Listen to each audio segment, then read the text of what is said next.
all aspects of government, whether it's decision making or administration, or whether it's funding either organs of the state or independent bodies that are receiving funding from the government for whatever reason, that should be dependent on those organisations not promoting either any particular religious view or indeed an atheistic view. The state should be neutral on these supernatural theological issues. You know, they've enough to be dealing with in terms of dealing with the real world without trying to worry about imaginary afterlives as well. And so we are campaigning to have the state to remain strictly neutral on all dealings with religious or non-religious groups, and just to deal with people as citizens, irrespective of their religious or non-religious beliefs. We also want the state to stop treating the Holy See or the Vatican or whatever name it chooses to go under when it's pretending to be a state as a state. It's the only religion in the world that has that privilege of acting as a religion when it suits them and acting as a state when it suits them. They don't have any of the normal attributes of a state.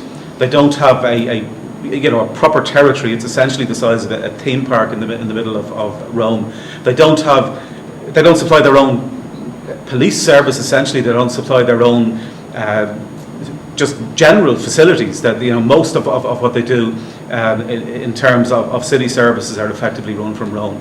Even our embassy there, which there was some fuss about recently, is not even in the Vatican. It's outside the Vatican. It's in Rome, in Italy.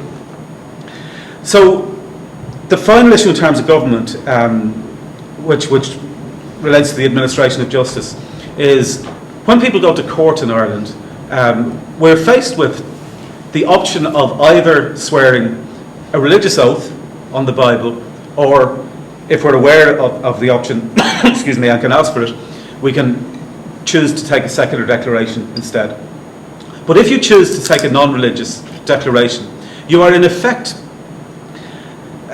letting people in the court know what your religious or non-religious beliefs are in a place where it's A, not relevant to why you're there, and B, can prejudice people against you.